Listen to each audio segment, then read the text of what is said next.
Exploring the bizarre. Your e-ticket ride into the world of the paranormal. Strap yourself in as we traverse the universe exploring the unexplained. UFOs, ghosts, lost worlds, cryptozoology, as well as other dimensions. It's time to take back the night. Now, your electrifying hosts of Exploring the Bizarre, Timothy Beckley and Tim Swartz. Let's go before they get us. Wait, Tim, slow down. Where are we going and who's trying to get us? Wait, come here. Come on. Jump through the Stargate just ahead so we can get out of here before the KGB grabs our asses and ships us off to Siberia. Or worse yet, to North Korea. You're crazy. The KGB? There hasn't been a KGB since the collapse of the Soviet Union. Well, there is in this parallel universe. That's what we get for remote viewing. So let's jump through the Stargate now before it's too late. All right, KCR Radio, here we come. Look out, Dina! Oh, boy. I guess we're back on... is this solid ground, or am I just rocking back and forth here? Sorry, Tina, I didn't mean to step on your dog's tail. Well, that was a close call. These the Stargates and the Russians and all this stuff that's going on. Remote viewing. I don't know. Do you think it could be a kind of a dangerous thing to get involved in?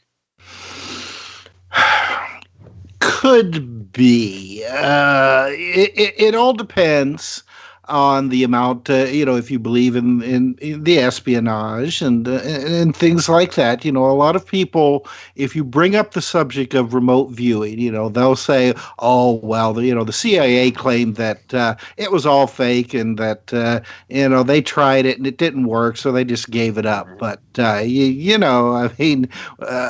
we've been in this for a long time. And if somebody like the CIA claims that they tried something and it didn't work and they gave it up, that probably means that it's still active. Well, I remember my old friend there, Yuri Geller, was doing some remote viewing and maybe even a little spying or something. Who knows what was going on there? But enough of this here, because we have two guests tonight who certainly are better informed than we are when it comes to remote viewing. That's right. Well, and I'm so happy that we were able to get these two gentlemen with us tonight. We have with us Brett Stewart and Lance Mungia. Now, Brett Stewart is the founder of Technical Institution, an online remote viewing and institution video training platform. And Brett's also the author of the book Remote Viewing, The Complete Guide. Now, Brett has a background in digital art and political science, and he began researching the field of remote viewing 10 years ago after experiencing several, as he called it, reality-breaking events in his life. Now, this led him to investigate areas of meditation, manifestation, and non-local perception, commonly called remote viewing, and in 2012 he was invited to train with a renowned member of the now declassified remote viewing military unit. Now, Brett recently participated in the 2018 International Remote Viewing Association's conference, Outbounder Experiment, coaches hundreds of students both in person and online, and regularly uploads new videos to his Technical Institution YouTube channel. Now, Brett's currently focused on sharing practical applications of institution and remote viewing in day-to-day life. Let's see, I guess on March the 2nd, he's hosting a full-day online workshop on how to access deep institution to harness your intent and attract positive outcomes in your life, which employs many of the practices used by successful remote viewers. Also with us tonight is Lance Mungia. Now, Lance is an award-winning producer-director of feature films and television. He's also the co-creator of Waking Universe, a multimedia television film and merchandise company designed to foster a more conscious planet.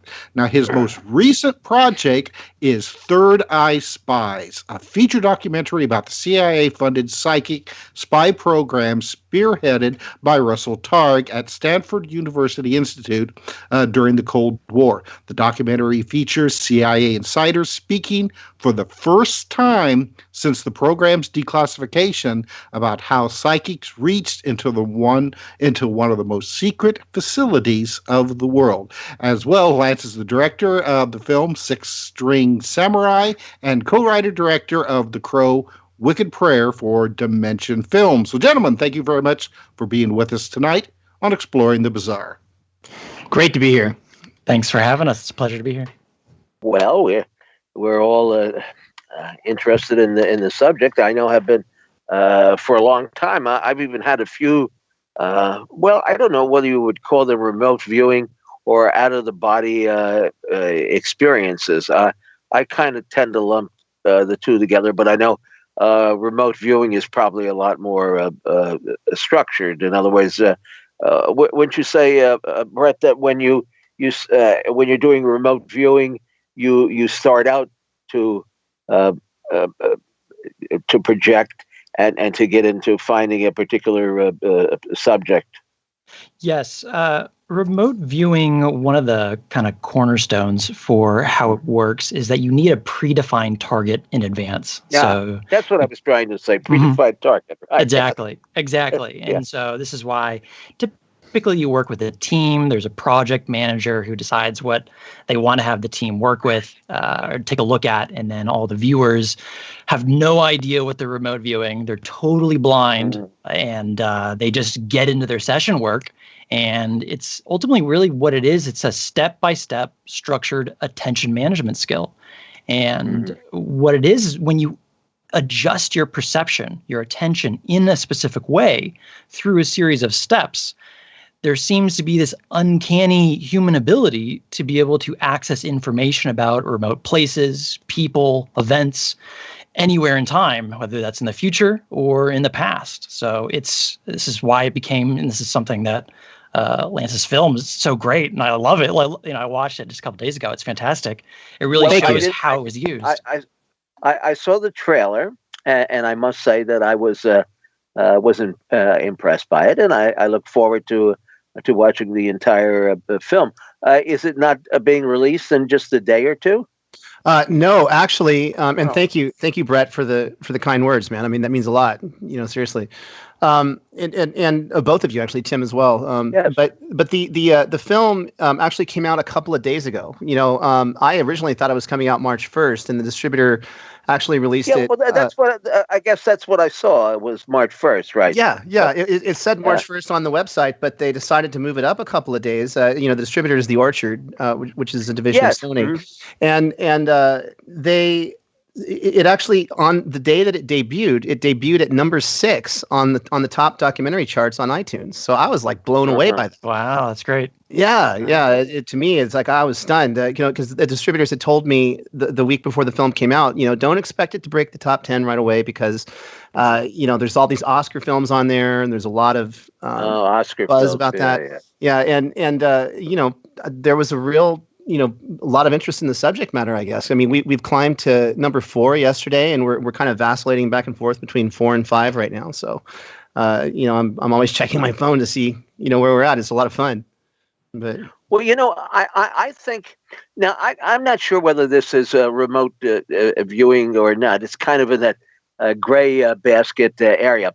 But I knew Stanley Krippner. Of course, I'm sure you know who he is. Sure. And he was at the Maimonides Dream Lab, and Jerry Garcia, of course, of the Grateful Dead. They were trying to, I guess, see what was written down or illustrations in the next room at night. Now, I don't know whether this was during the dream period or remote viewing or how you would classify it, but that was kind of my first inkling of anything along the line of, I guess, remote viewing or out of body. And then I did know, I'm kind of embarrassed to say this, I did know Ingo Swann to the extent that often he sat at the table with me in the little deli down the street. Wow. And No kidding. I never, That's amazing. I never, yeah, but I never asked him any questions. I feel terribly, I feel terribly embarrassed about that. He was kind of a quiet individual, and I guess maybe I was pretty quiet too. But he would come to our meetings. I was on the board of directors of the New York Fortean Society, which John Keel was the director of. And we had quite a few people would show up on a regular basis. I guess maybe 60, 70 hardcore members. And Ingo came down pretty often. And maybe I didn't really realize who he was at that point. I mean, I knew he was into remote viewing and all that, but I guess I wasn't really that familiar with his various abilities, skills. Yeah, maybe we should tell people who Ingo was. I mean, Sure. Ingo Swann. Yes, go ahead. Yes. Ingo Swann, first of all, was a renowned artist. A lot of people don't know that Ingo Swann has a painting at the Smithsonian's. He aft ships off Sagittarius. Is actually was displayed at the Smithsonian Institute. But then he also was considered one of the world's greatest psychics. And the reason for that was because he's often called the father of remote viewing, which of course, as Brett so well said, is a skill that you can basically use your mind and only your mind to see things that are hidden outside of space and time. And originally he was being tested at Stanford Research Institute by Russell Targ and Hal Puthoff, Russell being the producer of our film, and they were doing the standard kind of card tricks like you would see in Ghostbusters, like guess what's on the back of the card thing. And Ingo, being a very sort of ambitious person and he didn't really suffer, things lightly. He said, "Why are you making me look at cards? This is silly. I can see anywhere on the planet. Give me something better to look at." And Hal and Russell kind of smirked and went, "Well, okay, well, we'll send the assistant out to go get coffee on breaks, and if on the break you want to tell us where he is, that's great." So Ingo started basically describing the location where the assistant was out getting coffee, and they both kind of went, "Whoa, well, how far does this go?" And they kind of took that thread and run with it. And at that time, the government and even in the public sphere, people knew that the Soviets were really studying this phenomenon of psychic abilities, and not even studying it, but the reports coming back were that there were probably 70 different laboratories all over the Soviet Union using psychic abilities and PK actively, as a tool of intelligence, and so that freaked them out, and Ingo basically started SRI down this path of using remote viewing, and it turns out he was really, really good at it. In fact, he could even see other places in the solar system. I was going to say, didn't he go to the moon or something one time, I think? Well, he wrote a book called Penetration, which had him remote view stuff on the moon.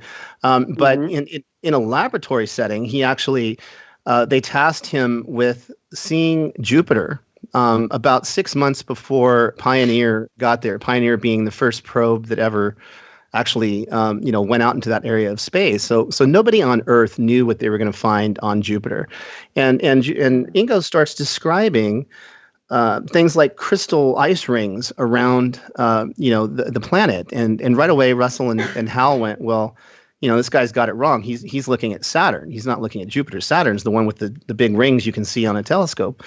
And Ingo says, no, this is really, there's rings around it. And he gave other kind of geographical features of the planet.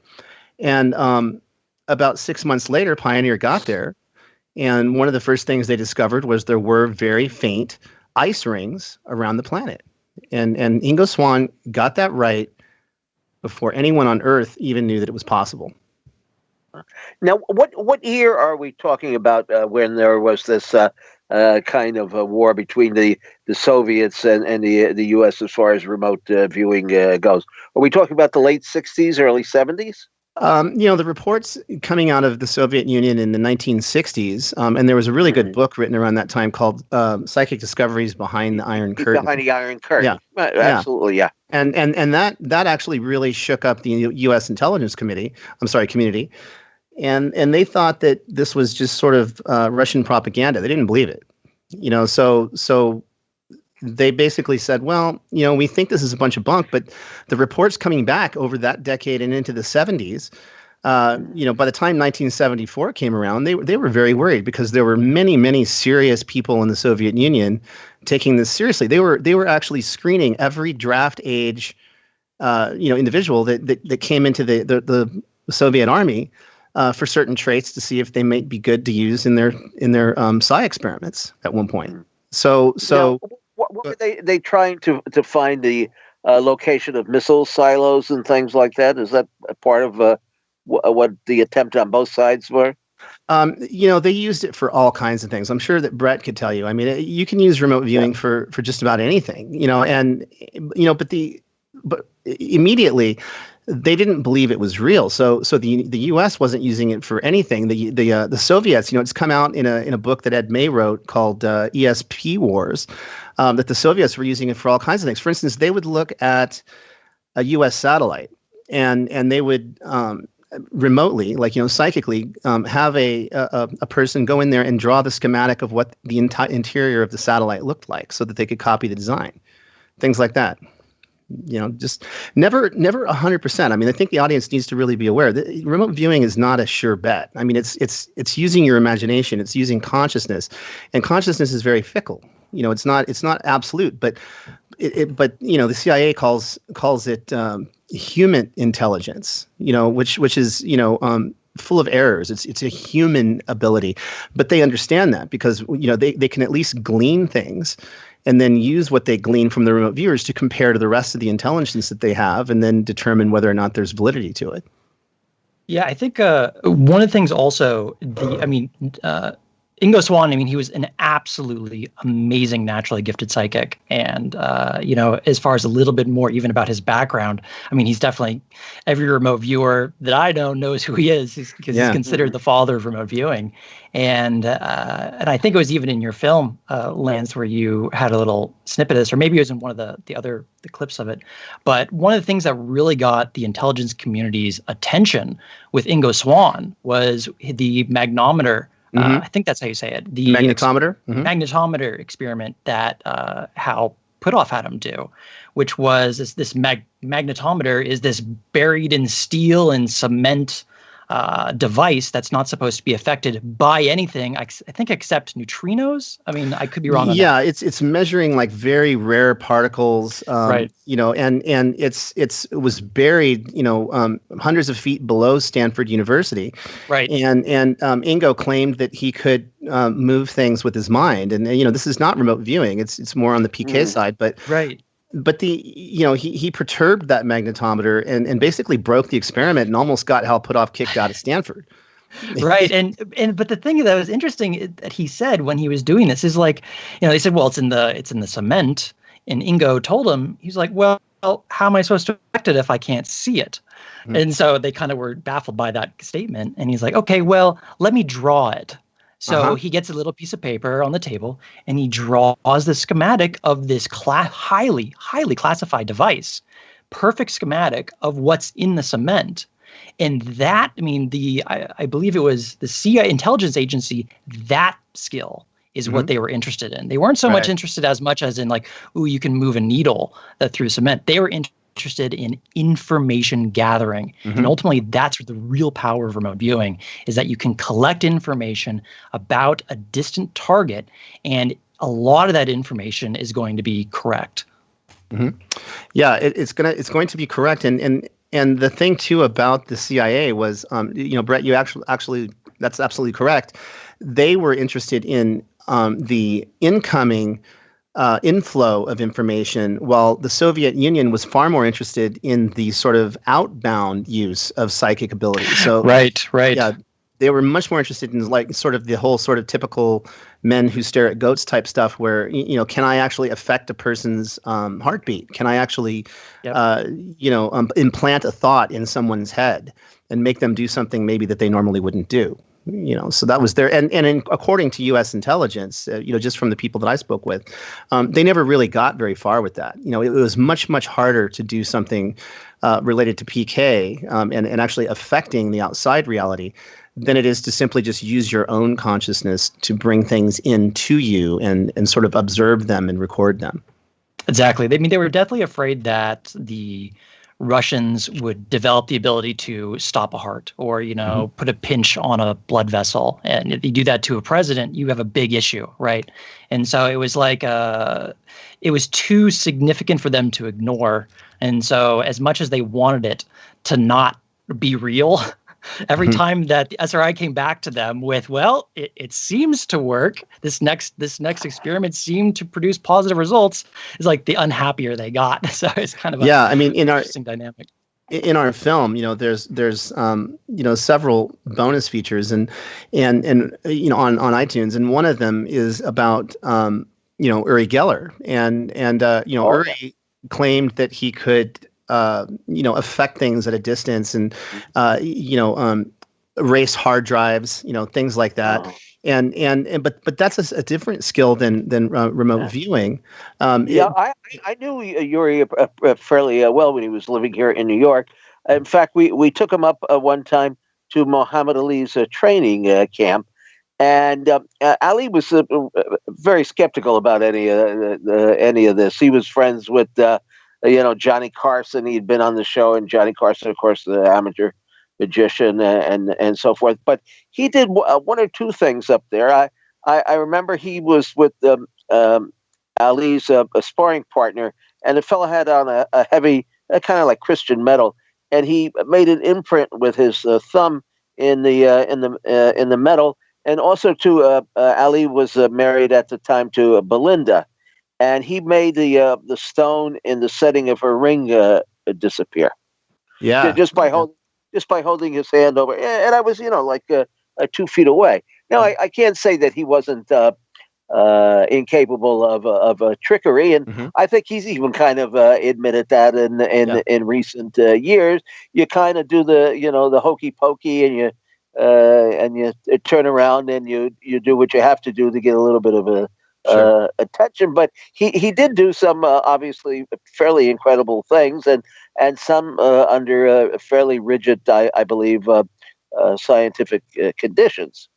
Russell Targ was deathly afraid that Uri Geller was going to bend a spoon in the lab because he didn't really want to report that to the scientific journals because he knew it wouldn't be taken seriously. Yeah. And so they had Uri when he came to SRI, and he was only there a short time. I mean, they just experimented with him for a few weeks. Yeah. They had him under extreme, conditions. And all right, let me hold you right there. We will come back and finish this discussion because we are at our bottom of the hour break.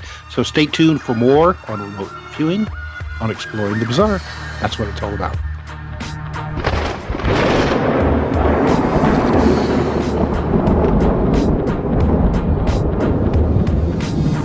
Now back to Exploring the Bizarre with two of the most electrifying researchers in the paranormal, your hosts, Timothy Beckley and Tim Swartz. And welcome back to Exploring the Bizarre. Tonight we're talking about remote viewing with our guest, Lance Mungia and Brett Stewart. Now, gentlemen, before I had to so rudely interrupt you for our bottom of the hour break, you were talking about Uri Geller and how it was feared that he was going to go and bend spoons inadvertently in the laboratory. So you can go ahead and finish your train of thought there with that one. Well, he was actually accused of wearing a wire in his tooth. And this is something that Russell Targ actually was suspected because he had seen another researcher working on a device that you could actually implant in your tooth that would then send a signal into your head, which you could actually hear, audibly. And SRI was incredibly paranoid that they would be hoaxed.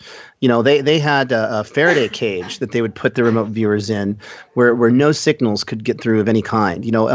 Nobody at all ever knew the targets that they would be remote viewing, and were kept in a locked safe. So everything was picked at random. They didn't even know what the target. Even the researchers didn't know what the target was. And there's actually a really good reason for that. If they had known, then it's possible that Uri or Ingo or someone else could have been picking up on visual cues as to what the person was doing, or even telepathic cues. And they wanted to know for a fact that they were actually picking up information at the actual location that was being looked at. So they really ran Uri through these tests, and he never was able to bend a spoon in laboratory conditions. And when we decided to make the film, we talked a lot about the fact, Russell Targ, one of the head researchers there, and myself talked a lot about, would we actually incorporate things like spoon bending? Like, were we going to concentrate on anything else? And right out of the gate, Russell Targ said, no, we can't, because you can only do one impossible thing at a time. Because people aren't going to buy, 5 different possible things. It's all just going to get lost. And so we didn't talk about any of that. But statistically, it's much harder to do PK or things like that in a laboratory setting. It just doesn't work as well. But remote viewing, on the other hand, works great in the lab. All right. Now, we've been tossing the term remote viewing around since the beginning of the program. So, Brett, why don't you tell our audience just exactly what remote viewing is? And I guess that it's a fairly recent term, because I know that people were doing this kind of sci research back in the 1920s and probably even earlier than that, but they were calling it remote viewing. Well, here's the thing about terms and labels, is that they change over time. And remote viewing is really no different. If you go back to even before the military program, you go back to the original research that Ingo Swann was doing. I think I'm not sure if it was Ingo himself that came up with the term, but he was definitely a part. He did. It was actually Ingo that coined the phrase. Yeah. And so the thing, though, is that what he specifically outlined it as is that remote viewing within his mind was a scientific experiment to test for psi functioning. That's it. It's a scientific experiment and nothing more. Now, and so that means you need a certain protocol. You need to follow those certain set of steps within that protocol. And then at the end, since it's a scientific experiment, you either have, yes, a positive, there was psi functioning existed, or a negative, it doesn't exist. And that's what he felt the proper definition for it was. And so, believe it or not, Ingo never called himself a remote viewer. He thought it was a misapplication of the word. Sure, he said that he's a psychic, he does psychical things, but remote viewing he wanted to keep as a science definition. Now, perhaps much to his dismay, that's kind of changed over time, because today with the internet, with the changes of the definitions, now it's much more broad, and you might be, you wouldn't be it wouldn't be your fault necessarily if you thought remote viewing was anything that had to do with clairvoyance. And it's not. It's not anything that's clairvoyant that you see mystically into the distance. But there's definitely a spectrum, and it depends who you ask. If you're asking me, someone who's spent 10 years researching it, studying it, teaching it, learning a lot of different methods that have come out of the remote viewing program, the way I view it is there's 2 different forms. First, there is a free-form method, and that's more I'm going to astrally project. I'm going to lay down. I'm going to put my body into an altered state just above sleeping, and I'm going to have an experience. That's more like a free-form version of remote viewing, which exists and can work. They stopped doing it in the military because there were some pretty significant problems with it. One of them being that oftentimes distances and orientations got flipped upside down in that state.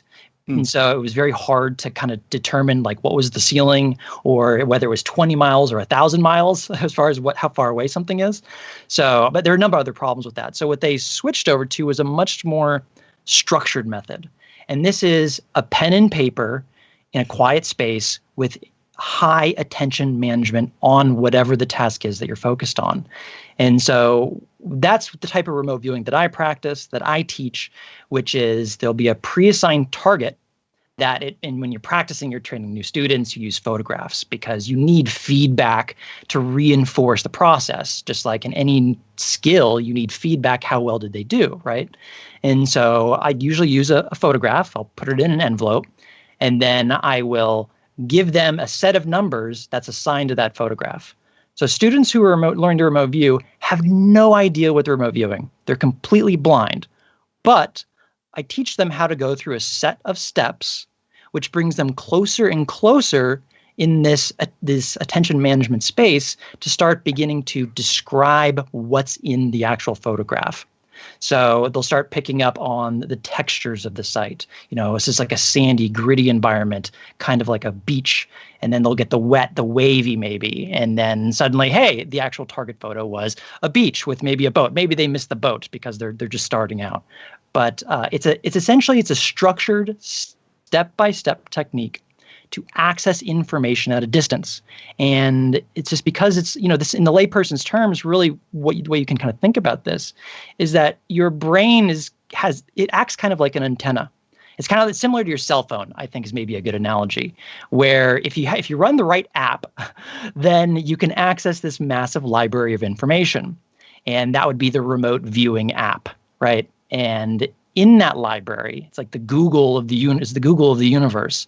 This contains informational patterns about what's potentially going to occur in the future, what has happened in the past, and what's happening right now, anywhere you can think to put your attention.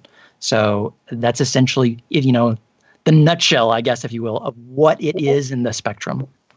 Well, are you working on a one-to-one basis, or do you operate with a class of students? Both, actually. So I have a number of different tiers. I actually wrote my remote viewing, the complete guidebook, a couple of years ago to make it as easily accessible. Like when I got into this, I was really passionate about, holy smokes, this works. I want to get this out to a lot of people because I can't believe it. And so it's the easiest way to do that. I decided to write a book. And so that means I have that available on my website. And then for teaching, for people who want to take it beyond just the curiosity level, this is what Technical Intuition is, my website, where I have video training courses that people can go through to learn the basic fundamentals. And then I do mostly online broadcasts. So I'll do webinars and workshops online that can have anywhere between 10 to 30 people in them, and then one-on-one instruction as well. It just depends really on how motivated the student is to learn it. The best way is really with coaching, but yeah, all different ways. Can you give us an example or two of let's say some students who happen to be very well adapted at doing this and what they might have hit upon? Sure. Well, students that like I mentioned previously, they all start with photo feedback targets. It's where you always want to start, and you typically run a lot of those because you need to train that part of yourself to adjust, because there's a learning process, not just on the conscious individual, the waking aware person that's interested in it, but there's also a learning process that goes in on the unconscious side. And so what's possible is there's this effect that's known in the remote viewing community as the first timer effect, where the very first time someone does this, almost like there's they may not even necessarily believe it. It doesn't even matter if they believe whether or not it's a real thing, is that they can have absolutely phenomenal success because they aren't invested in the outcome. It's almost like they haven't put up any blocks to say, no, that's not possible, or no, I couldn't do this, because they're just kind of ambivalent about it. They just listen to the steps and go through it. And suddenly what happens is they very accurately describe what's in the photo. And I've seen this countless times with beginner students. And so this can be from, beginner photographs can typically be anything from like a volcano exploding to a fish in the river. And the type of accuracy you can kind of see is they'll actually be naming what's in the photograph. The one thing, if I give you one example that really should kind of hits it home of what's possible, is I had a student last year, had no idea what remote viewing was. I gave him basically a 45-minute introduction on the basics, had him run through it. I gave him a blind photograph, and he named the location in the session, which was Machu Picchu. He had no idea what it was. And he's like, he's describing these mountains, these llamas everywhere, these kind of ruins. Like, I think this is kind of like Machu Picchu is what I'm getting. And that was 100% accurate the very first time he had ever done it. It doesn't happen all the time, but it can happen. Now, did he have a series of hits? In other words, did he turn out to be a really good student, or was it just a one-shot deal? He actually didn't want to continue doing it. He got freaked out. Freaked him out. Yeah. He's like, "Oh, that's interesting. Wow, I did it. Now I'm going to go on and live my life and do something else." So, it is a skill. It's like learning to play the piano, read music. I mean, it takes time, it takes effort, like any other skill. You want to become a really good artist, you have to spend time. You have, training is very helpful. Having coaching is very helpful, right? But certainly, what happened to me is I had that first timer experience, and I was hooked. I couldn't let it go, and I just, looked for any training opportunity I could do, workshops, training DVDs. One-on-one training with people who actually were a part of the remote viewing program. So it was, but not everyone's like that. People have different temperaments. You said something during the break that I found interesting, the fact that it seems to be easier now to teach people and for people to pick up this ability than it used to be in the past, which sounds very reminiscent of Rupert Sheldrake's morphic field theory. Do you want to elaborate on that just a little bit more? Yeah, well, I think Lance actually brought it up. Weren't you talking about when you were doing the recording with the students? Yeah. There's a lot of people have asked, why SRI got such great results. Now, there's a lot of other labs that got really good results with remote viewing, too, in the early days of studying this. Duke and Princeton and several other really prestigious places absolutely duplicated what SRI was doing. And even today, they're doing way more.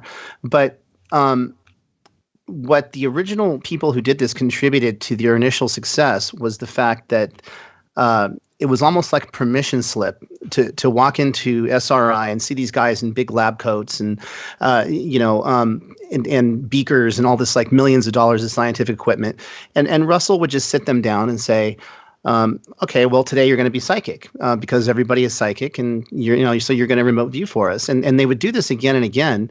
And people just would be able to do it because so much, I think, of the sort of denial of this ability that that the evidence suggests we all have is our own fear at doing it. And the more that people do it, the more sort of energy is put into this subject. It's kind of like the 100th monkey effect. I don't know if you guys are familiar with the 100th monkey effect, where you teach one monkey how to use a tool on an island.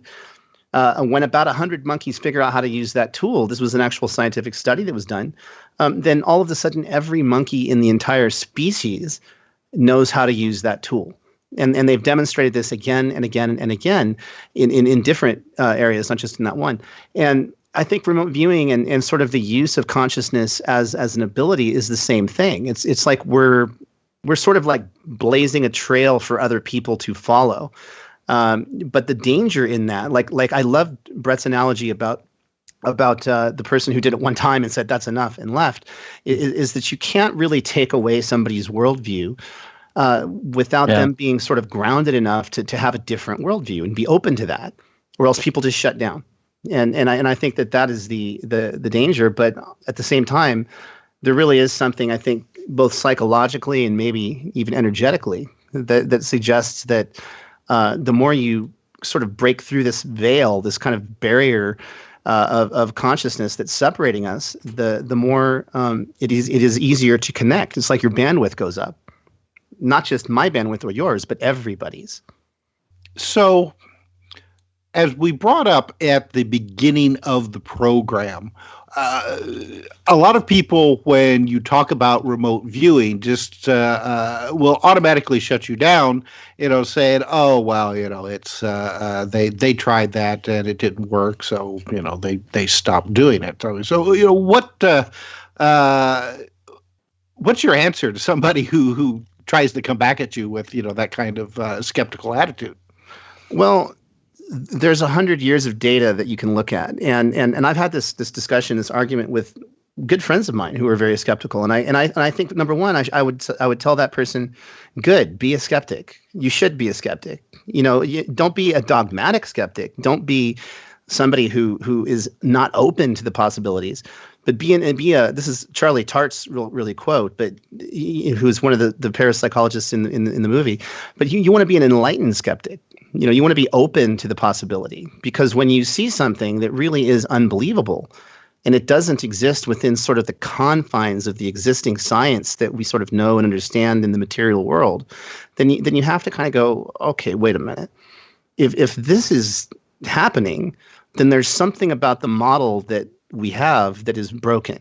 We're not getting the entire picture here. And this is the history of science. This has been going on since the beginning of time. I mean, Galileo put a telescope out in the streets of Verona or wherever and invited people to come and look at his telescope, and no one would. Why?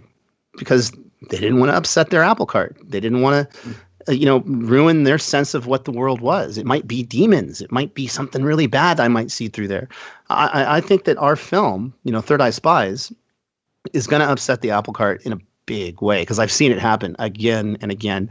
I had a 3-hour argument with my friend who's this very, very logical person, a very well-known filmmaker. He has had films all over the world and its festivals and things, and he refused to believe in the reality of remote viewing. He was a huge fan of James Randi. Absolutely hated Uri Geller because he thought that Uri was a magician and all of these things. And I said, well, first of all, I said, you got to watch the movie. And he finally did. And when he watched the movie, he came out and he said, I think you actually changed my mind about this. And that to me was the biggest revelation, because I was like, wow, I've known this guy for 20 years. I mean, if his mind can be changed, then maybe a lot of other people's can too. And I think it's sort of like it's you can't throw out the baby with the bathwater when you look at something. Just because there is such a thing as intuitive ability that really exists. I mean, statistically, it just does. I mean, we're not trying to prove the phenomenon anymore. We've already done that. That's been shown. I mean. But it's because there's not a mechanism as to how something like psychic ability works. There's not a measure. I can't take a meter and put it against Brett's head and it reads like 98% that he's really good at what he does. I mean, the Soviets tried to do that. The reason that the Soviet Union was so into this stuff was because they were communists, and they believed that everything has a material solution, and therefore, consciousness exists, so it must be material, and there must be something that is a mechanism at work that makes it work. But you can't nail down consciousness, and that's what they didn't get.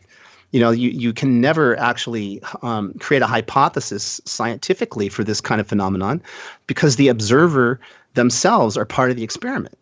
And so it's including all of us. It's like all of humanity is this one big interconnected network of little brain cells running around, and that's the way that this works. It's like it really actually sort of changes your entire view of the universe. I mean, the most shocking thing to me, it took me 5 years to make this film, and it changed me personally. I mean, for sure, but.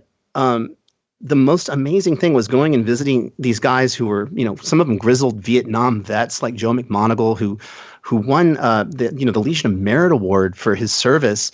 The highest thing that you can possibly get as a non-combatant in the military intelligence services, he won for doing remote viewing. But if you talk to this guy, he starts to sound more like a Buddhist monk than a soldier. Not because he's airy-fairy and he's found God or something, but because he just understands a little bit more that the universe is more mysterious and more connected than we've sort of been led to believe through the scientific model that we have. Now, is there any research into this by the government going on? Perhaps a little hush hush. I know a year or so ago, of course, the Air Force had stated that Project Blue Book, it closed down, what was that, 1970, 1969? Mm-hmm. And it turned out that the government had been spending, what, $28 million or something like that on an advanced UFO program. More than that. And I'm just wondering, yeah, more than that. Yeah, well, that's lunch money for a politician. You know, I just wonder, is there anything like that under the wire, so to speak, that is going on that we should know about or not know about? Well, first off, when you say 28 million, that so much reminded me of what was said about SRI. They said, "Oh, we spent about $20 million on this program over a 20-year period," and all they were looking at was that one contractor in SRI. They weren't telling you about what was going on in the Army or the Air Force or any of the other intelligence services like CIA.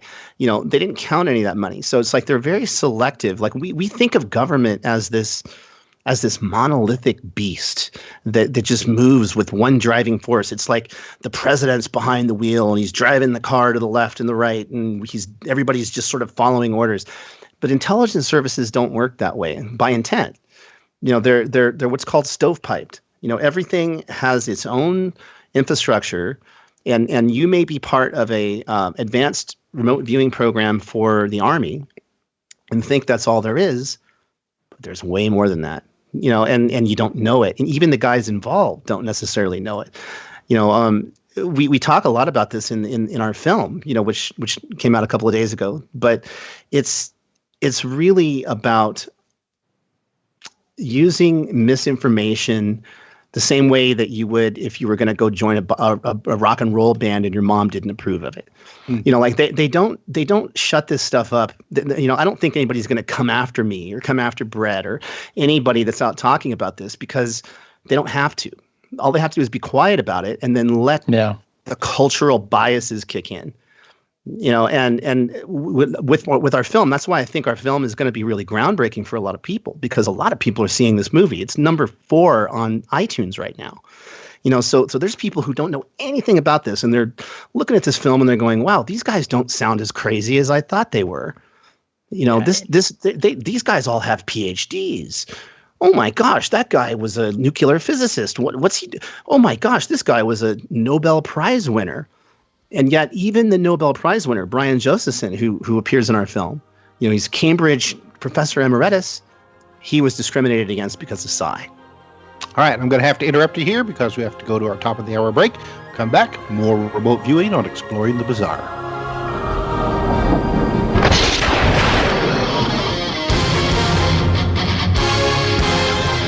Exploring the Bizarre.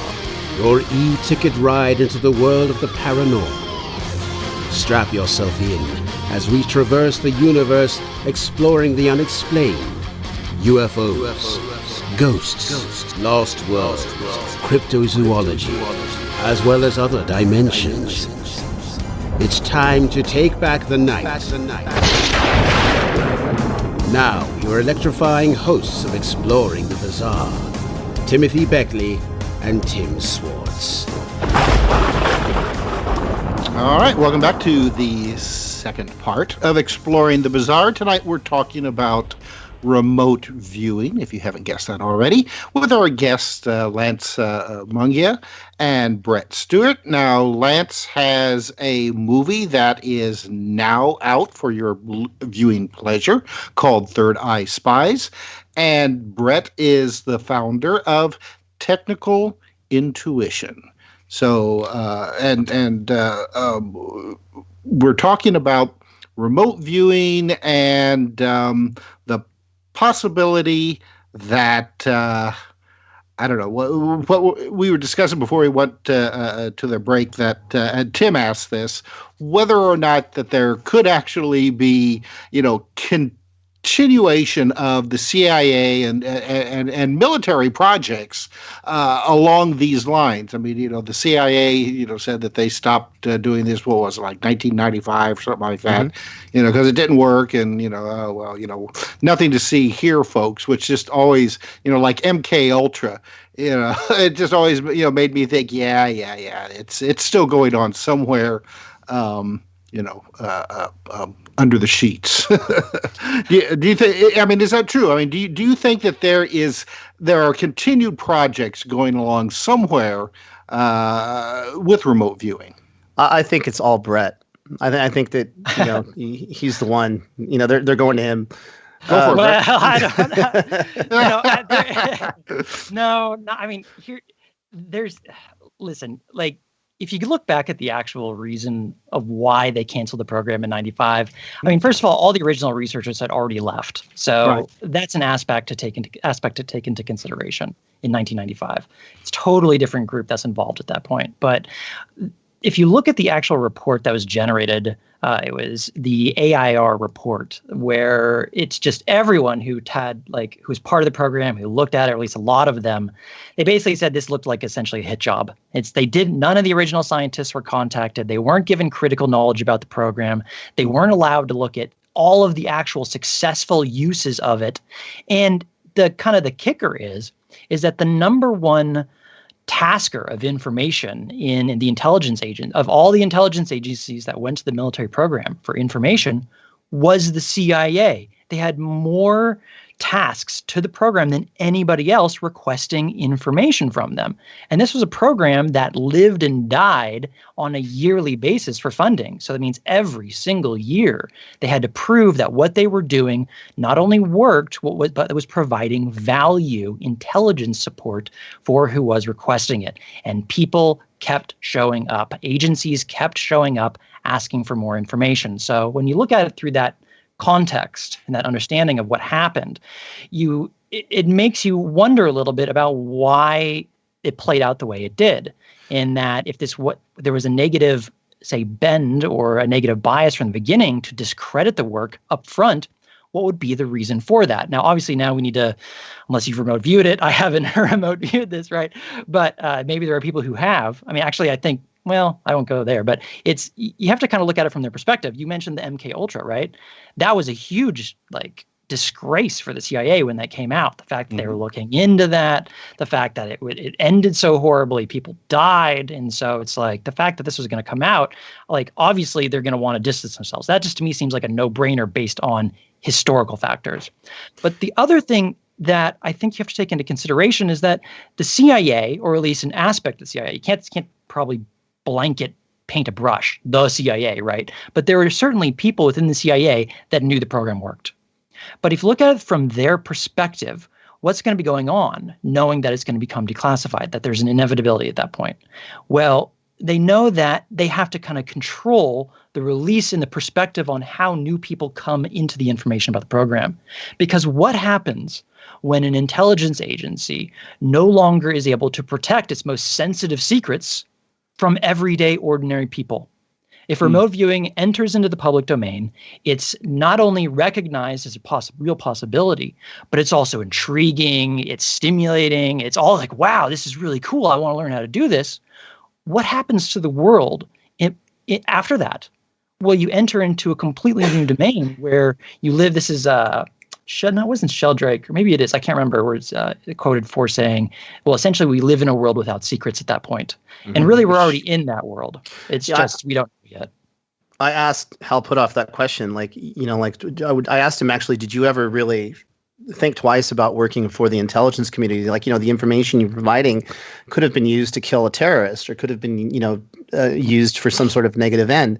And he said, I don't regret working for U.S. intelligence in my life, because intelligence does not start wars. Ignorance starts wars.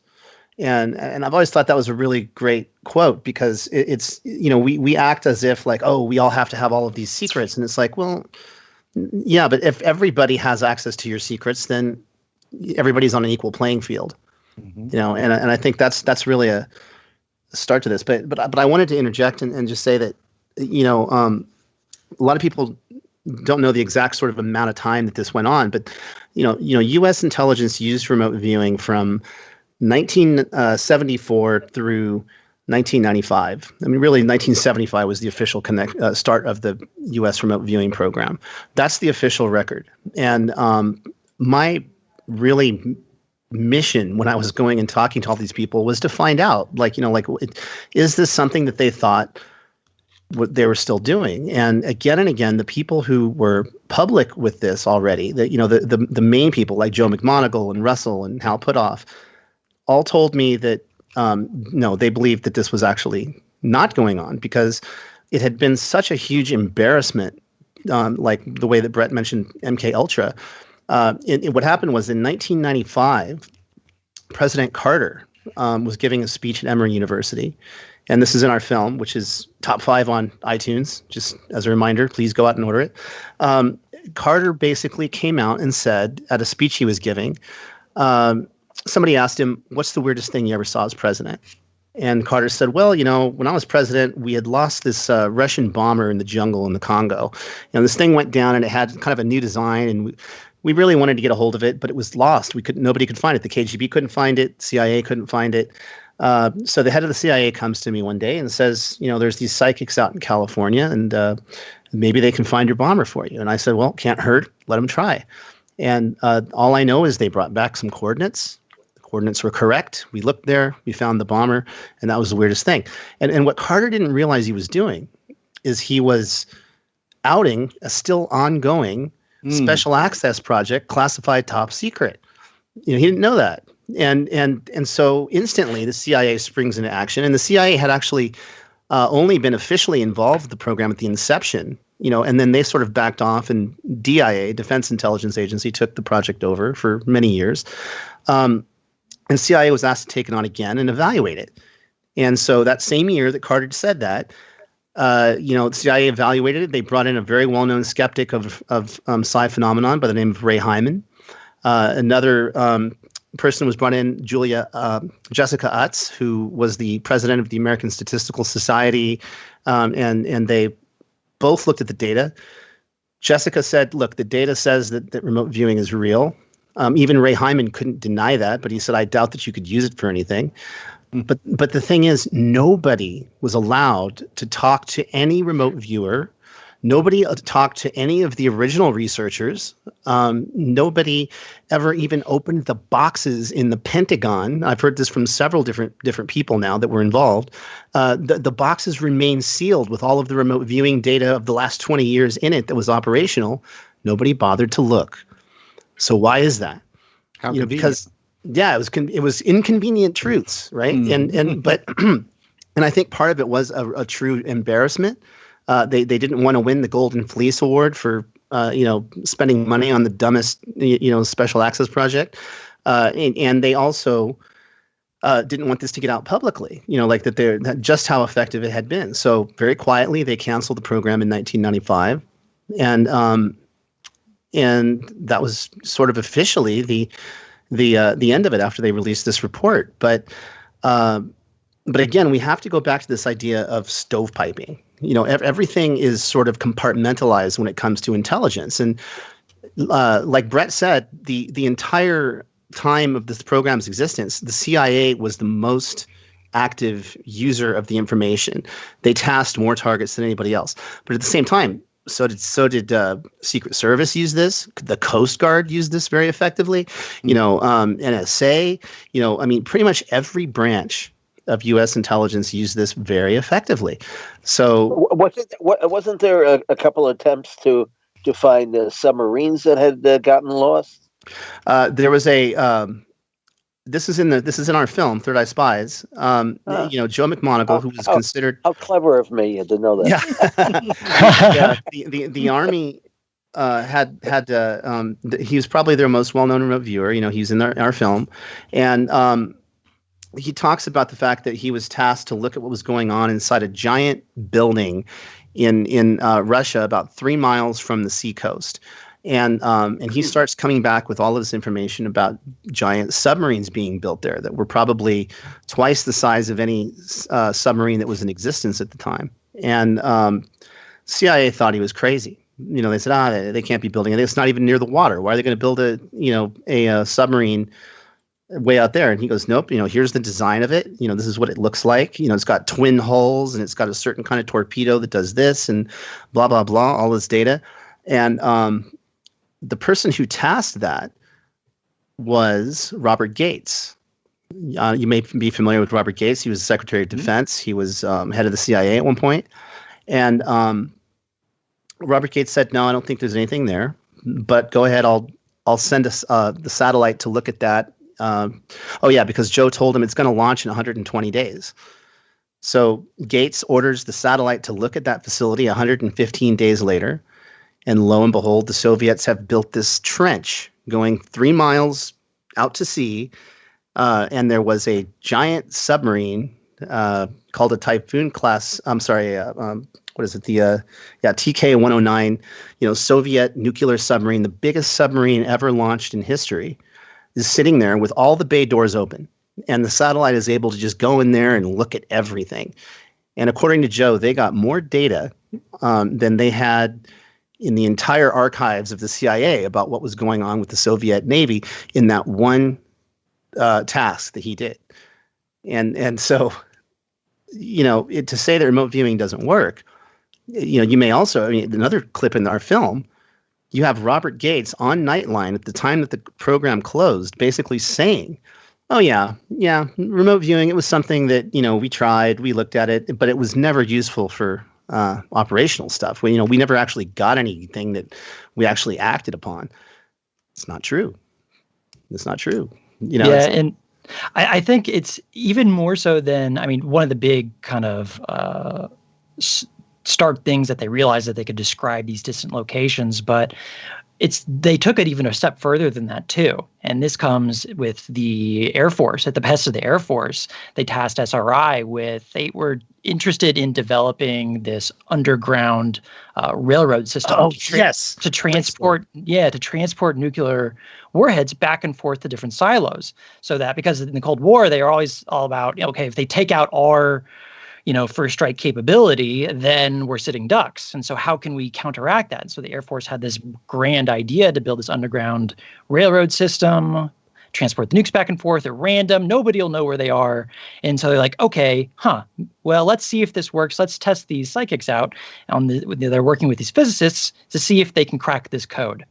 And originally they set it up to be a test on a monitor. They did like some preliminary testing where they'd have 10 circles on a monitor representing 10 different possible places that the nuclear missile, the warhead, could be.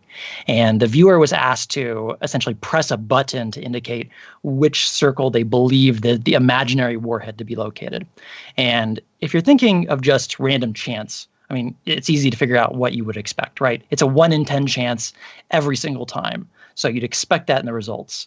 Hella Hamid, the control remote viewer, not one of the professionals, like naturally gifted psychics, the control in the study was able to reach an accuracy rate of 1 in 4, not 1 in 10. And so wow. they return these results and like, oh, okay, well, why don't we do it live? Let's do a hot test. So they did a live test, is what they set up, against a real world missile silo. And there were 10 remote viewing trials. And they used a team to determine where this would be. And out of all 12 trials, they achieved a 100% accuracy rating. Ooh.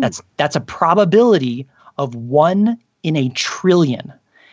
And now that didn't sit well with the Air Force, so they quietly disbanded that project, classified it, and we're like, okay, we're done. We're not going to do that. So, to say that this doesn't work, and not only not work, but you can't use it to strategically solve problems that you otherwise there'd be no possible way to actually solve.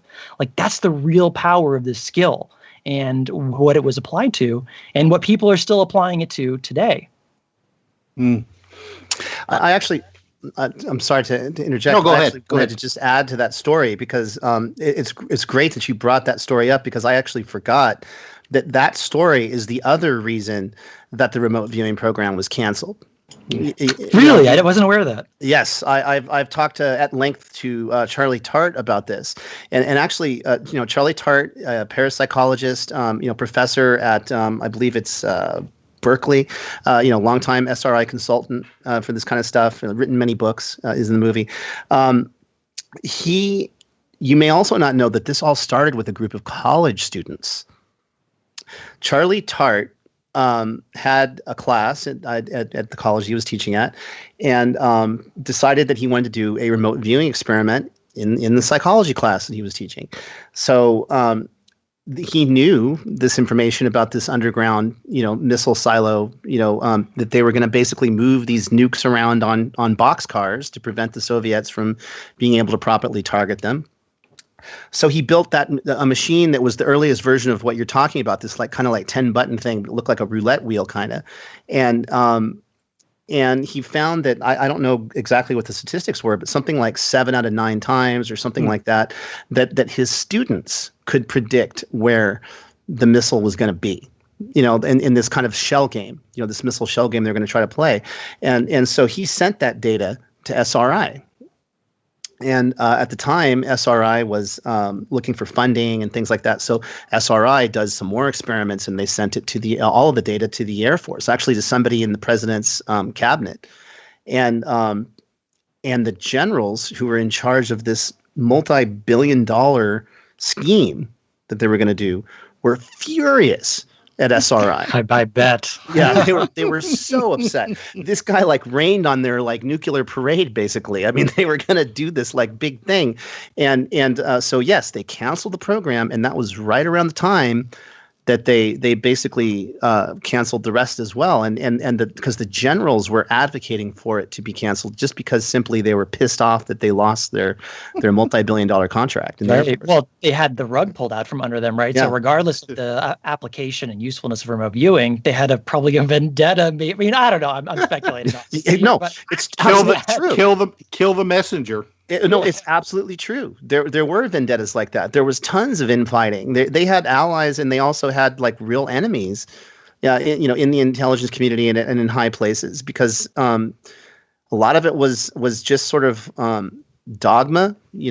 Some of it was actually religious dogma. I mean, when I first brought the idea of doing Third Eye Spies up to Russell Targ, and we were talking about it, I said, he's giving me all this data and all this information, and I said, okay, hold on. I'm a storyteller. Just tell me who's the villain. Who's the bad guy in this piece? What's the thing that we can sort of root to kind of overcome? And he says, well, it's religious dogma.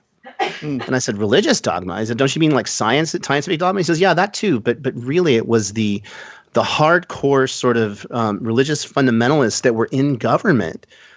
So much refused to look at the data, and they were constantly trying to shut that program down. And the government, and especially elected officials overseeing this stuff, even at top secret levels, didn't want to deal with the flack from the people underneath them. So that really contributed a great deal to sort of it not being used to its fullest extent. Well, but did they think that they were dealing, with the devil or something like that? Absolutely. Oh, yeah. Kidding me? Oh, well, no. Go ahead. Believe it or not, towards the end of the it's like the UFO field. The UFO field is the same way. One of the elements in the that was discouraging, the serious research, was the fact that there was a whole a group of individuals in the Pentagon and in other positions in the government who thought that this was all demonic, and the more you researched it, the more you could open up the portals to hell. Yeah. Yeah. There's one of the things that is maybe lesser known about towards the end of the program. There's a number of accounts where, in the late 90s this is after all the researchers had left, all the original members had already moved on to other things, but where they had a little bit of a change in direction in management of what was referred to as the Stargate program at that point before it was declassified in 95. And what they decided to do was also to fill in their ranks was to bring in other people that were not necessarily remote viewers.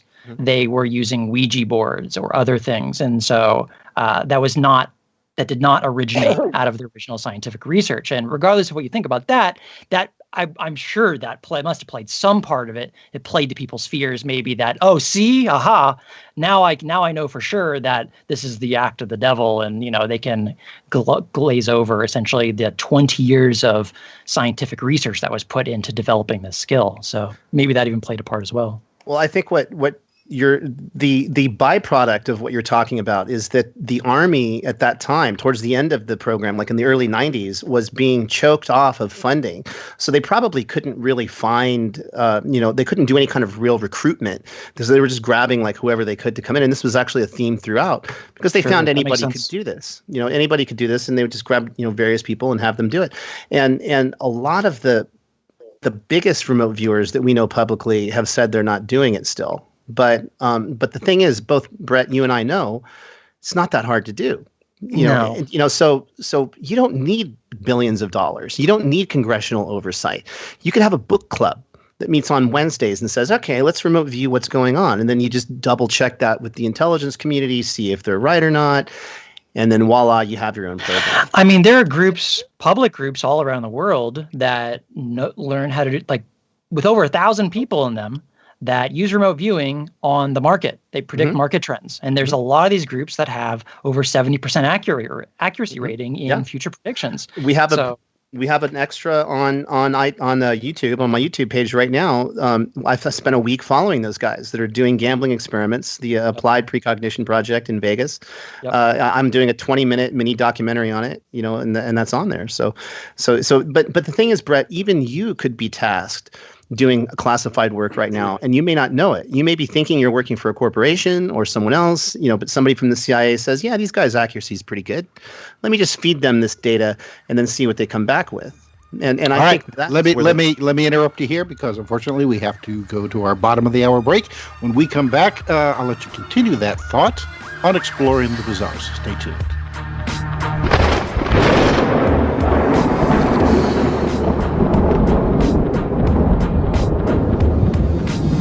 Now back to Exploring the Bizarre with two of the most electrifying researchers in the paranormal, your hosts, Timothy Beckley and Tim Swartz. All right, welcome back to Exploring the Bizarre. Let's see, tonight we're talking about remote viewing with Lance Mungia and Brett Stewart. And Lance, this is for Tim Beckley. I know that he loves this kind of stuff. Tell us the story about, you had talked in the last segment about Jimmy Carter accidentally blowing the cover on the remote viewing projects.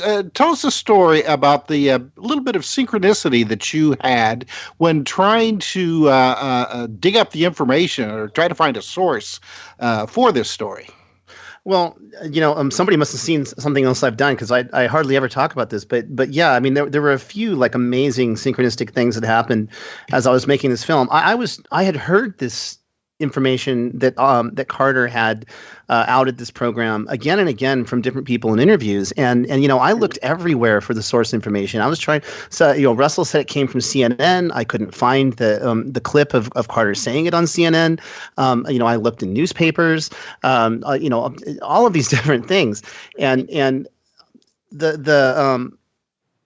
I even spoke to Hal Puthoff, who his wife went to Emory University, and his wife actually volunteered and said, well, I'll go back to Emory and I'll look through their archives. I'm going to send out an email to the Alumni Association to see if anybody was there or might have a tape recording of it or something.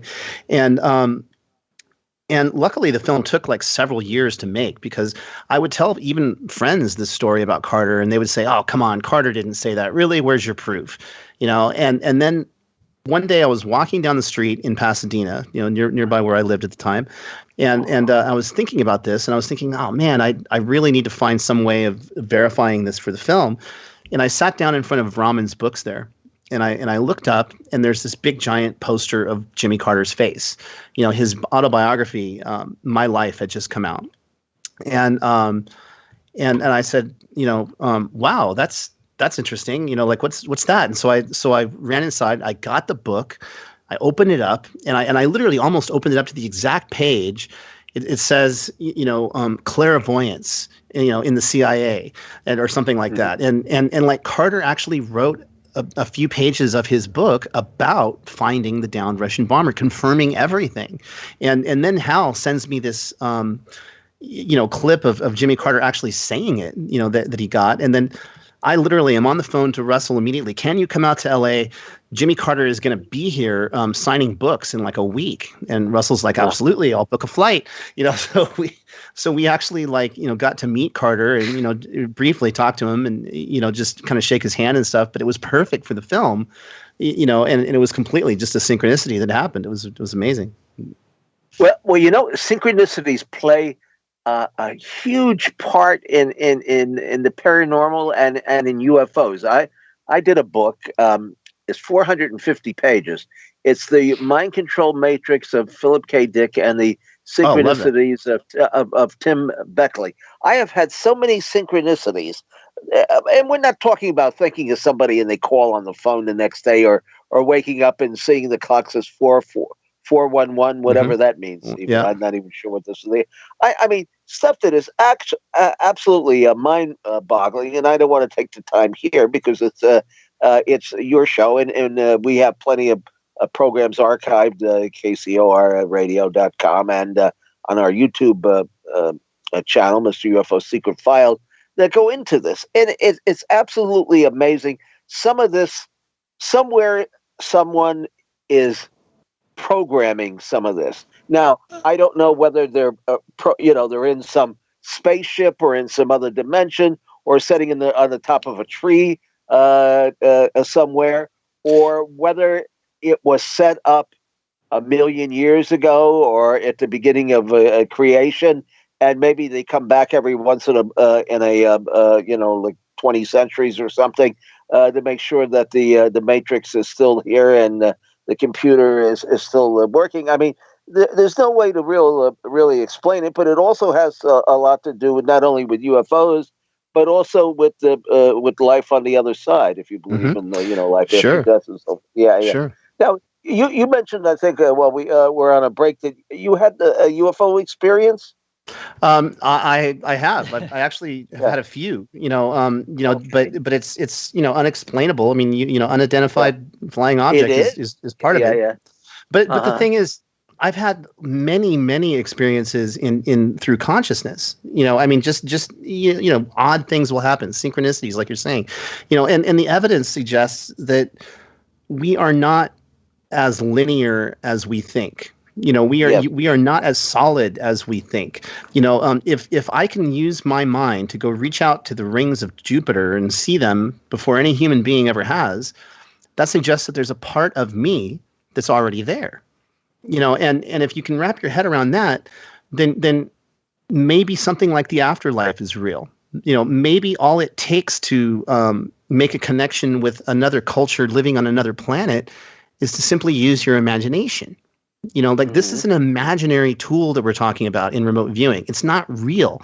I mean, I could summon up Superman in my head and have him go off and do the work for me and come back. If I really believed that, and my thoughts were very coherent and I was grounded and I had a sense of reality that was not unbalanced, it doesn't take much. Joe McMoneagle sits there in remote views during commercials for Jeopardy. He doesn't need to go into a deep, dark state and take LSD and really get into it. It's just part of being human. Yeah, to be honest, the best remote viewing data I've ever seen has come from completely awake, completely aware, high attention management remote viewers.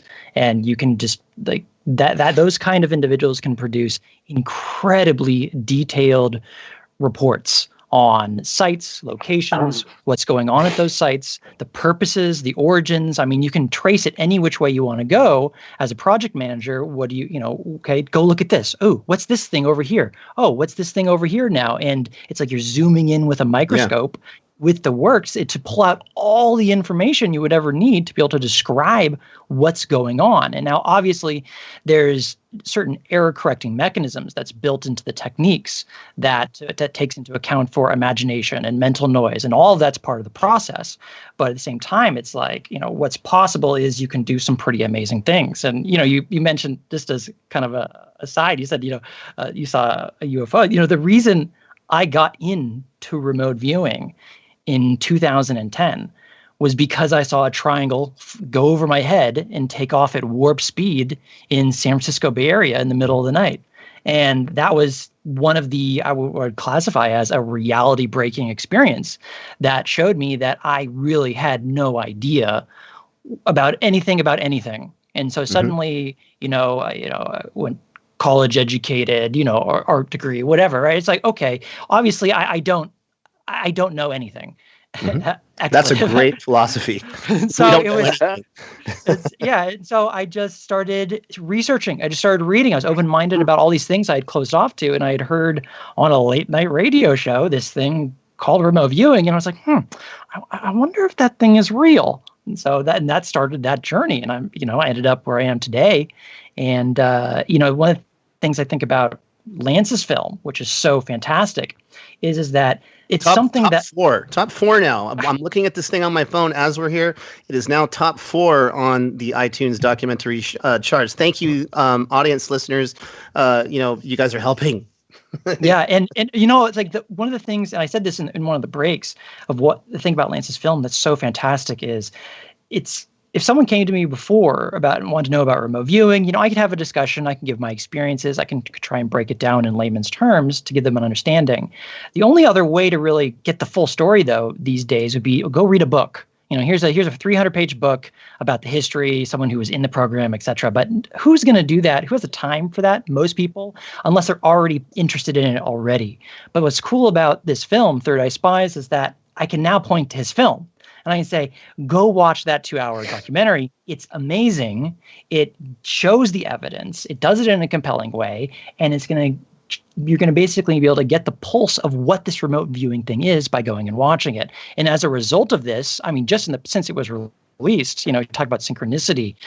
You guys reached out to me 2 months ago. I had no idea this was even lining up this show with this film. But one of the things is like what's going on YouTube, on my YouTube channel, which is the Technical Intuition YouTube channel, is my video on how to learn remote viewing in less than 20 minutes is blowing up. There's hundreds of people who are posting comments, tens of thousands of new views of people going, I tried it and I can't believe I did it. Or then you have people, I tried it and I missed horribly. And I'm like, well, yeah, that's not everyone's going to have the first timer experience, but it's so cool to kind of watch, to kind of see this happen all at the same time and be a little part of it. Yeah. And are there some people who are total lemons at this? I think everybody, it's like playing the piano. That's the way you got to look at it. Like somebody might be able to take classes for 6 months. You can learn the keys. You can learn sort of how to carry a tune, but you may never play Carnegie Hall. Right. But somebody else may be Mozart. And maybe Mozart's 1 in a million. But the thing is, like, you asked me about my UFO experiences, and I had precognitive experiences. I had a lot of contacts through dream state and through meditation and things like that. And what it taught me is that, initially I really would reject that stuff. I would say, oh, I must be crazy. I'm just imagining this, or, this can't be right. Yeah. But what I finally came to was that you can only sort of accept who you are by looking at yourself. Like you have to look inside yourself and go, okay, so what do I really think about this? And it's the guy who says, I'm not crazy. I know everything. The world will be ending tomorrow. That guy you got to watch out for, because he's crazy. Because so much of this is about checking yourself and saying, okay, I'm grounded in my reality, yet there is this unexplainable thing that has happened. I don't think I'm crazy. I might be. Well, if you're asking yourself those questions, that's human. That's normal. That's natural. But it's unexplainable, and unexplainable things happen. And so it's the person who can kind of get beyond that and go, okay, I'm going to be very detached about this. Carl Jung did that. They just released the Red Book like in 2012, which was all of his sort of musings about going crazy, and predicting World War I before it happened. But as a psychiatrist, he was able to document all of that and document his precognition. And we have, Carl Jung as a result, because he had a great career after that. But in the laboratory and in our film, Russell would constantly be bombarded by, politicians and generals and all of these people that would come to the SRI lab, and they would say, I hear we're wasting our money on this stuff, and I want you to prove it to me. And then Russell would say, well, we're not going to show you a remote viewing because you won't believe it, even if you see it. you have to experience a remote viewing. So go ahead, sit down in the chair. We're going to make you the remote viewer today. And he told me a story. It's in the film. There was the Undersecretary of Defense, Walter LaBerge, at the time, shows up on SRI's front lawn in a helicopter, completely like blowing their cover because they shouldn't have been doing this. And he gets out and he says, I heard you guys are wasting our money and I want to see what you're doing. They made him the remote viewer. And he says, oh, this is ridiculous. I can't do this. And they said, just close your eyes and imagine where, your attaché is hiding. And the guy basically made up a bunch of stuff, closed his eyes, and it turns out that it was exactly correct. He completely correctly predicted where the attaché would be hiding. And then the guy became their biggest booster. So with all of this kind of stuff, it all boils down to personal experience. It's like I can tell you this again and again and again, but it doesn't make it real for you unless you can internalize it yourself through actual experience. And in a sense, that's kind of what our film does, because even though it's not actual firsthand experience, it's like it sort of feels like it because you're with me holding a camera as I'm looking at somebody actually doing it. And we went to IRVA, the International Remote Viewers Association, and I had never seen remote viewing before at that time. And I was very nervous about it because I thought, oh my gosh, what if nobody does anything? This is here. I'm making the documentary. I'm going to be unbiased about it. I'm going to put it in the documentary, and I don't want to, completely fall flat on my face with this, but this is what I'm doing. And literally, I think it was 80% of the audience correctly identified the outbound target that they were looking at. Somebody was hiding somewhere in Vegas, and probably an audience of about 150 people. And I'm sitting there and I'm watching them do this, and I'm actually literally watching them as it happens. I'm going from person to person in the audience, and I'm holding a camera, and I'm seeing people draw fish and draw triangles and draw like one guy's drawing a fountain with coins at the bottom. And we're in Vegas, so you think they would be drawing slot machines, but they didn't. They were drawing all of this like waterfalls and stuff. And then the guy gets back, and I had him wearing a GoPro, and they play the footage on the big screen and for the audience. And it was an indoor waterfall with a coin mountain and triangular windows and a glass ceiling and fish tanks everywhere. And I was stunned. That was the first time I had ever seen something like that. I cannot fathom how you can fake something like that, because it's not judging. It's not, I'm witnessing it in real time. And to me, that's amazing. Have you ever been to IRVA, Brett? Yeah. I had the ability to go last year, and it was really a privilege. I was asked to partake in the Outbounder experiment. And if for any of the listeners that don't know what that is, an Outbounder experiment very simply is you have a person that no one knows where they are going, and even the person doesn't know where they're going. It's just in a sealed envelope. Hopped in a car. We went somewhere. This was in Vegas. And the goal of everyone in the audience is to describe the location that we're at once we arrive. And we ended up it was a roundabout in this rental facility for these large trucks like bulldozers and things like that. And so there's certainly a lot. We came back, we described, I took the video for everyone to watch of what was there, the gravel, the cement, the big building and all that kind of stuff. But the funny story I have actually about that particular Outbounder experiment is my friend, two of my friends had this funny little idea where they said during the remote viewing, they were going to try what's referred to as remote influencing as a joke. They put in, this is something a little bit different than remote viewing, but it's associated in the remote viewing, actually, Outbounder experience. They decided they're going to repeat this idea in their mind of squirrel, squirrel, squirrel, squirrel, thinking about the location the entire time these hundreds of people are remote viewing where we go. And I kid you not, I don't know if it's actually on the recordings, but when you get back, the audience is asking, it was Pam Coronado, who's a fantastic remote viewer and psychic. She and I went to the site. The audience was asking us about it, kind of trying to describe what it was like being there to see if it matched their work. And one lady stood up and said in front of everybody, I just got the idea that there might be a squirrel there. Or did you see any squirrels? And I I kept my composure. But both my friends in the very back of the room raised their hands and were like, yes. So it was, I mean, consciousness is a funny thing. It can be really fun to play around with. It really can. What you just stumbled across, I think, is a counterintelligence tool. Because Skip Atwater and Joe McMoneagle and some of these guys that were in the Army remote viewing program, a lot of the time what they were doing was not outbound remote viewing and trying to look at Soviet targets. They were actually trying to figure out ways to protect U.S. intelligence from, remote viewers in Russia.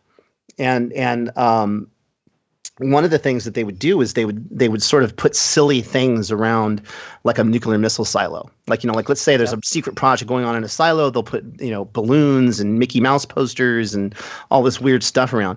But another thing that I heard from another more contemporary remote viewer is that you can sort of screw up somebody's remote viewing by if you know the target identifier, and you think silly thoughts, or you target them on some scary thing like a volcano or something, that then you start getting all these remote viewers coming back with both targets, and they're looking at both things. And what does that say about us as human beings? It's like we're sort of like viral creatures that pick up on each other's ideas and thoughts. I mean, it's the reason that you had the radio invented on 2 different continents within days. The airplane was being worked on in multiple times. It's almost like an idea just goes out into the ethers, and if you have your antennas pointing the right way, you can just pick it up and you can pull it down into your reality. Yeah, it can certainly, just like you said, it can be used as a misdirect as well. And they learned that in the remote viewing research as well. This was in your film when you talked about the Virginia underground NSA facility that was accidentally remote viewed, and it caused just absolute chaos in the intelligence community because they thought there was a leak. Go watch the film if you want to learn more about that, for sure. Yeah. But it's essentially, it was this novelty factor of something being secret. And it's like, this is something that Ingo was really, I'm not sure it was Ingo or it was one of the physicists, but it was like it was Russell Targ, actually, I think. Whereas that he believed the harder you try and hide something to a remote viewer, the more it stands out. Yeah. And so it's like there's something about our consciousness wanting to know. And it's like, ooh, what's this thing? This is really interesting over here. And that's where it goes like a magnet. I'll even take that even one step further. It's harder to see in the present moment than it is to see either the future or the past if something really big is happening. But it also suggests that, like a lot of times, anytime you hear a psychic give you some massive prediction about destruction in the future, it's been wrong, right? Because we're still here, right? And the comet didn't hit, the volcano didn't blow up, the nukes didn't happen, we're still here. And if I can close on something, it's that you don't have to be scared of this skill. Everybody has it. It's an intuitive ability that we all share, and it's just part of being human. It's not a scary thing. And the more the further out you look, and sort of the bigger you get with the disastrous predictions, time and time again, it's proven through history that like when Nostradamus says something, or Edgar Cayce, it's never as bad as they predicted. And I think that's because your own consciousness has a say in that outcome. It's like we're living in this like holographic universe, and we're all sort of like experiencing reality simultaneously. And I get to choose if I go to the left prediction or the right prediction. And so don't worry about this. Just watch the film. Third Eye Spies, it's coming. It's actually here. It's number 4. We need to get this to number 1 so that people will see this movie and it'll get out there. And I really think it will open people's minds up to their own capabilities. And I think that's the reason that I made the film. All right, we're almost at the end of the program, so I want to give our guest a chance to let our listeners know more about where they can find them online. Brett, let's start with you. Sure. You can find me on my website. That's technicalintuition.com. That's where I have a number of different introductory video remote viewing classes. You can also find me on YouTube. My YouTube channel name is Technical Intuition as well. And then just the other social media, you have @BStewartRV on Twitter, Facebook, and Instagram. So yeah, and if you're interested in learning remote viewing, check out my website. And if you're interested in coaching, I do that as well. So check me on the website. You can contact me through there. All right. And Lance, what about you? Well, first of all, the movie is called Third Eye Spies, and it is available now across all digital platforms and cable services worldwide. We're in over 60 million households right now with this film. So you can turn on your Time Warner cable, Spectrum, Verizon. You can go to Amazon.com and type in Third Eye Spies. You can go to iTunes, look on the documentary charts, or just type in Third Eye Spies. It will come up. If you buy it on iTunes, there's 8 different professionally done extras that are in addition to the film, including the 20-minute documentary about the gamblers that I was telling you. So and if you see the movie, please write a review because the reviews are so important because they get new people to look at this subject. My YouTube page is Lance Mungia or youtube.com Waking Universe TV. Waking Universe TV on YouTube, and I have tons and tons of extras on there. There's a contemporary remote viewing that we just did. We put up there the other day. A lot of stuff is going to be coming online on my YouTube page, or you can go to thirdeyespies.com and sign up to get updates about what's going on with the film. We want to get this on broadcast. It may have a theatrical release in April. There's a lot coming up. Wonderful, All right. wonderful. Yep. It's good to hear like whenever any project like this makes it outside of the local media to get some a national coverage. It's just a wonderful thing, and we support that immensely. Oh, I thank you Tim, guys so much. Well, Thank you're you. welcome. We enjoyed doing the program, and we love the subject, and also to visit our YouTube page, Mr. UFO Secret Files. This will be up there in a little while. Peter's I know got some heavy projects he's working on. Our producer there on YouTube, but it'll be up there eventually. And of course, we have the archives here at kcorradio.com. And Tina, want to thank you, and Tim, of course, thank you, and be well out there in Jasper, Indiana. All right. Thanks, guys. Have a good evening. Good night. Good night.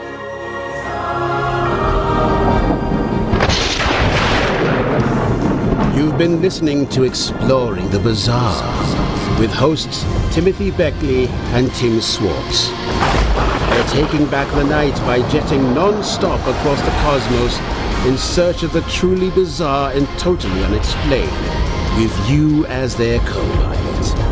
Thursday nights at 7 p.m. Pacific, 10 p.m. Eastern, on the KCOR Digital Radio Network. For more information on Exploring the Bizarre and hosts Timothy Beckley and Tim Swartz, check out their KCOR Digital Radio Network page. Follow their YouTube channel at MRUFO 1100. Exploring the Bizarre.